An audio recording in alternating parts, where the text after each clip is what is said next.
right, here we go again. Accordion Cool, yes. Well, we actually do have a little bit of a theme today, and I thought it was going to be a lot easier than it was. First song may have given you a clue. Song is Bill Bailey, or Bill Bailey, Won't You Please Come Home is the official title. 1902 it was written, and I guess it was written about a person named Bill Bailey, and he was a piano player or something like that, and he liked his alcoholic beverages, and he liked the women even more, as the story goes, in spite of his wife. And so that's the whole thing. She kicked him out, and then she decided, oh, come on, Bill, you can come home. And that's what the song is all about. And the theme for today is, I thought, oh, I don't think I've done this before. Let's do names. You know, Bill Bailey, right?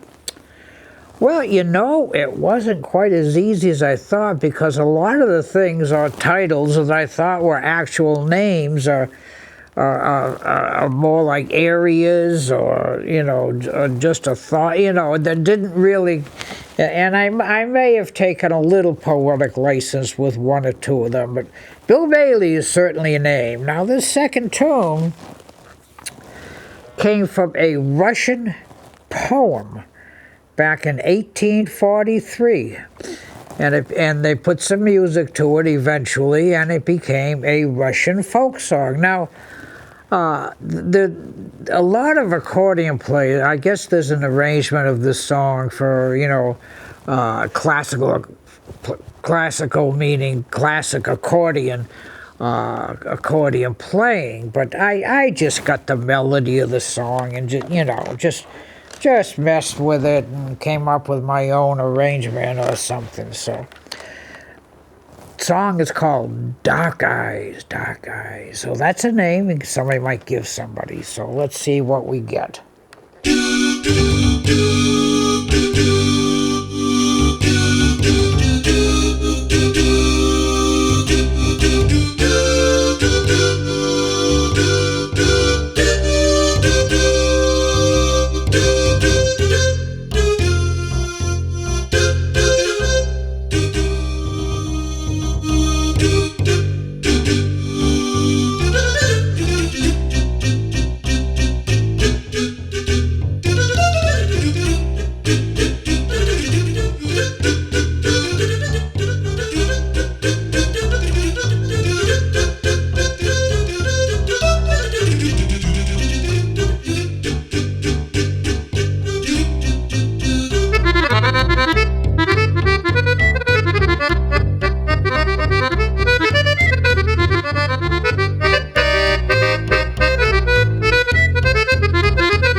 Dark Eyes, and that's kind of like the arrangement that you can pay sheet music for and play it fast, play it slow, whatever.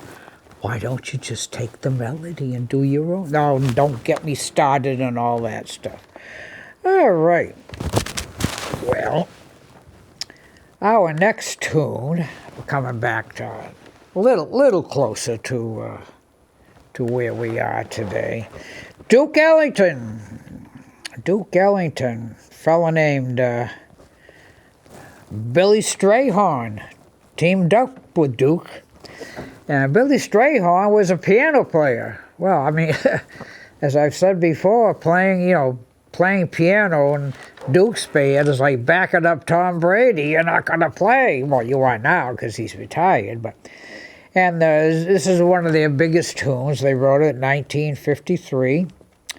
Little tune called Satin Doll. See that? Yeah, satin. So let's see what it sounds like. A little piano on here, I hope.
Satin Doll, that's one of my go-to tunes, as they say. I play that just about every live performance. It's a great tune, a standard. A lot of people have recorded that. And this next tune sort of fits the same category. Place in South America is called Ipanema Beach. A fellow named Antonio Carlos Jobim was a songwriter doing that big bossa nova expansion into the United States back in the early 60s. Now the story goes, now I'm not sure if it was Antonio or not, but there was a fellow that would sit in this coffee shop every day and watch a girl. Every day she would walk by to go to the beach, the Ipanema Beach. And he became fascinated with her. Now, I've heard several versions of this story. One is that she was actually a TV reporter, and she was going down to the beach every day for a swim, I don't know. And so they just wrote the song about her. Now, there is a lady, or was a lady, that opened a store, a little not a coffee shop, but a little boutique. and called it The Girl from Ipanema, because she was a girl from Ipanema. It was not the original girl, to my knowledge. And there's a whole big lawsuit about using the name, but they said, no, you're from Ipanema, you can use it. So I know a lady that was down there and actually went in that store and met the girl from Ipanema. Original one? Who knows? But let's just play the song. It'll probably be a good idea.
The Girl from Ipanema. Now that song, the middle part, what we call the bridge, which is different, the chords in that middle part make no sense to the key that you're playing in. So this song, you either know it or you don't know it. You can't fake your way through it. And I always remember this incident many, many, many years ago during the dreaded wedding band part of my life. I was on a job playing this song, with the band, and I got to the middle part and my mind went blank. And I always remember that incident, panic. Now what do I do? And somehow I got through it and lived to talk about it today. So The Girl from Ipanema. Well, this next tune Written by a fellow named Neil Hefti. Who? Neil Hefti. Neil Hefti was a trumpet player with the Count Basie Band. And the Count Basie Band, all the big bands were great, but the Count Basie Band had the top of the line musicians. And Neil Hefti wrote several tunes. And ironically, he went and formed his own band, and he couldn't play them because he couldn't get the caliber of musicians to play the tunes that he had written for the Count Basie Band. So, but this tune he wrote 1958, and it was a big go-to tune for the jazz guys back in the 60s. And we're going to play a little piano on this one because that's kind of what it was written for. Little tune called, get the name, Cute. Yeah, how many people call that? Yeah, never mind. Cute. Here we go.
Cute, Neil Hefti. All right, well, this next tune's very interesting. 1963, a fellow named Johnny Smith, great guitar player. He did an album with Art Van Dam, who you've heard me mention 1,000 times, the great Art Van Dam. They did an album together. And this is where this tune was introduced. Now, Johnny Smith wrote this tune. And it's it's a simple little tune. It's a short tune, but it was on the album, and it's called Satan's Doll. Satan's Doll. Sounds like my first wife, but never mind. Satan's Doll. So let's do a little bit of Satan's Doll.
Satan's Doll, Satan's Doll.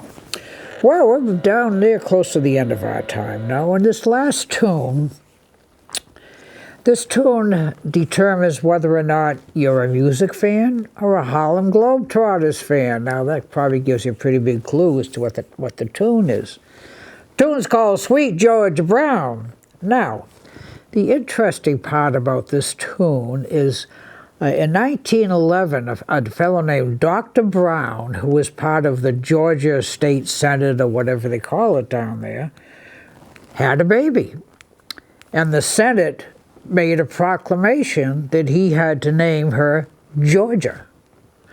And so she became Sweet Georgia Brown. In 1925, a fellow named Ben Birdie, who had a big band back in those days, and he actually wrote the song Sweet Georgia Brown that we get today. So, providing I've hit all the right buttons here and got the mothership, so let's see what Sweet Georgia Brown sounds like.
Sweet Georgia Brown, and of course the whole Harlem Globetrotters connections, that was their warm-up song every time they came out on the court. Well, we're just about out of time. And as usual, thank you all for listening, tuning in, watching, however it is you get our little show here today. And, you know, the other guy, the big guy behind the glass, I don't think I threw him any curves today. I didn't see him come screaming out, tearing. Well, he doesn't have any here, so, but anyway. Austin Ricketts, he makes us go, he makes us fly, so once again, thank you all for watching, and let's go home with, oh, I know, how about, Sweet Georgia Brown? Yeah, that's a good one.